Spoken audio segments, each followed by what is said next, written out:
नमस्कार, आप देख रहे हैं न्यूज जब बोलेगा हिंदुस्तान और मैं हूं आपके साथ ज्योतिका। आइए रुक करते हैं खबर की ओर।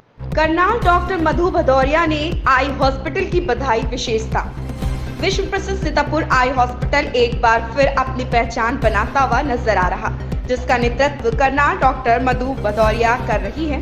करनाल डॉक्टर मधु भदौरिया कार्यक्रम को संबोधित करते हुए कहा कि पिछले कई वर्षों से सीतापुर आंख अस्पताल अपनी पहचान बनाता हुआ आगे बढ़ा, जहां अब लोगों का विश्वास जागृत हुआ है और वह आई हॉस्पिटल सीतापुर की तरफ बढ़ रहे। डॉक्टर मधु भदौरिया डॉक्टर मेहरा का जिक्र करते हुए कहा कि उन्होंने बड़े संघर्ष के साथ इस अस्पताल का नाम आगे बढ़ाया, जिसमें अब हम सब का दायित्व है कि इस संभालते हुए आगे बढ़े। इसके लिए आप जैसे लोगों की इस अस्पताल को अति आवश्यकता है। आइए जानते हैं सीतापुर आई हॉस्पिटल की क्या है खासियत और डॉक्टर करनाल मधु भदौरिया ने किस सहयोग की कहानी बात। उत्तर प्रदेश के जनपद सीतापुर जिले से जब बोलेगा हिंदुस्तान संवाददाता राजा करण सिंह की report. Very totally almost rural country. Eye care was available to very few people because there were 1-2 medical colleges and there was nothing else.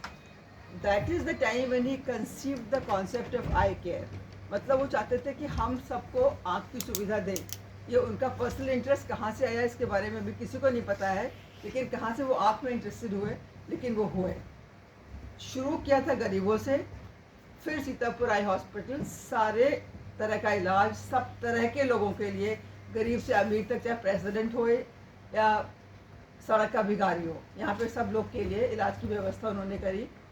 बता इसलिए रही हूँ कि जो अभी आजकल हो रहा है वो लोग आप ज़मीन पे देखेंगे तो उसको प्रेजेंटेशन में डालने से कोई भला नहीं होने वाला था, लेकिन किसने बनाया, किसकी हमको इज्जत करनी चाहिए, उनके प्रिंसिपल्स हमको ध्यान में रख के आगे बढ़ने चाहिए, इसके लिए मैं बता रही हूँ।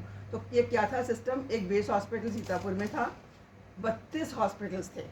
जितना सारा आपका शुगर बेल्ट है यूपी का और उत्तराखंड का, वो सारे के सारे में 32 हॉस्पिटल्स थे। और वेस्टर्न शुगर बेल्ट जो है ना, जैसे अभी कुछ बात हो रही थी, तो ये बिजनौर, धामपुर, इन सब जगहों में, काशीपुर जब यूपी का हिस्सा था, ये सब शुगर बेल्ट है और इन सब जगहों में डॉक्टर MP मरे ने हॉस्पिटल बनाए थे। पहाड़ों में गोपेश्वर तक, जोशीमठ जो जहाँ जमीन खिसक रहा है वो, इधर तरफ पिथौरागढ़ जो इंडिया का बॉर्डर है नेपाल से, वहाँ तक इनके हॉस्पिटल्स फैले हुए थे। हर हॉस्पिटल के पास 3 से 5 फिक्स क्लिनिक थी कि हर हफ्ते में एक दिन यहाँ जाएंगे, वहाँ जाएंगे, वहाँ जाएंगे।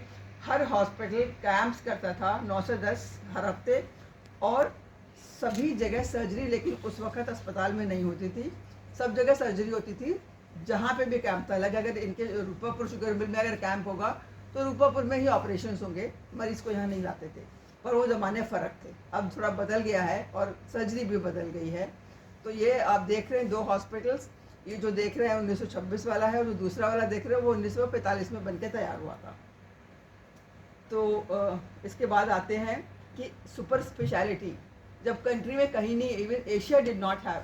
इन 1956 ही स्टार्टेड रेटिना डिपार्टमेंट, ऑक्यूलोप्लास्टी जो अभी भी पूरे स्टेट में 1-2 जगह में है, स्क्विंट ऑर्थोप्टिक्स, कॉर्निया, आई बैंकिंग। उस वक्त उनका पर्सन हरिद्वार में रहता था, वहाँ से मुर्दा घाट से कॉर्निया निकाल करके, जो हम आजकल मॉर्चुरी कलेक्शन कहते हैं, वो उठा के सीधे बस में रात को बैठ के कॉर्निया सुबह सीतापुर पहुँचती थी। और क्यों रिक्वायर्ड था, मैं शुगर मिल वालों के सामने इस पॉइंट को क्यों ला रही हूँ, बिकॉज शुगर की पाती से बहुत अल्सर बनते हैं। तो आप लोग को कहीं ना कहीं उस प्रोजेक्ट में भी थोड़ा मदद की ज़रूरत पड़ेगी। और फिर उन्होंने इतने लोगों की ज़रूरत थी इतना काम करने के लिए, तो फिर एजुकेशन साथ में लाए। तो डॉक्टर्स एजुकेशन के लिए नेहरू इंस्टीट्यूट एंड पैरामेडिकल के लिए स्कूल ऑफ ऑप्टोमेट्री खोला। तो कि हॉस्पिटल को डूबा। इस खबर में बस इतना ही। बने रहिए न्यूज जब बोलेगा हिंदुस्तान के साथ।